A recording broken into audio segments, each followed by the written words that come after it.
പ്രവേശനോത്സവമാണ്. Teacher എന്നോടൊരു പാട്ട് പാടാൻ പറഞ്ഞിട്ടുണ്ട്. അതെന്തിനാ? ആൾക്കാരെ ഓടിക്കാനാ? പിന്നെ ആൾക്കാരെ ഓടിക്കാനാ? എന്റെ പാട്ട് ഇട്ടല്ലേ അപ്പം ഞെട്ടും. എന്നൊന്ന് പാടിയേ കേക്കട്ടെ. സാ സാ സാ. ഓക്കേ.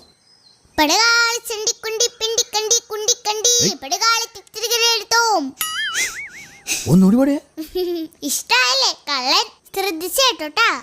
പടകാളി ചണ്ടിക്കുണ്ടി പിണ്ടിക്കണ്ടി കുണ്ടിക്കണ്ടി പടകാളി തിരികെടുത്തോം. ഇത് ഏത് പാട്ട്? യോധല പാട്ട്. വേറെ പാട്ടൊന്നും കിട്ടില്ലേ? യുദ്ധം തുടങ്ങല്ലേ, അപ്പൊ ഈ പാട്ടാ നല്ലത്. ഏത് യുദ്ധം? എന്റെ അപ്പേ, സ്കൂള് തുറക്കല്ലേ, അപ്പൊ പുസ്തകവും ഞാനായിട്ടുള്ള യുദ്ധം. സ്കൂള് തുറന്ന പിന്നെ പരീക്ഷയായി, കോഴിമുട്ട കിട്ടലായി. ഇത്തവണ എനിക്ക് എത്ര കോഴിമുട്ട കിട്ടാവോ?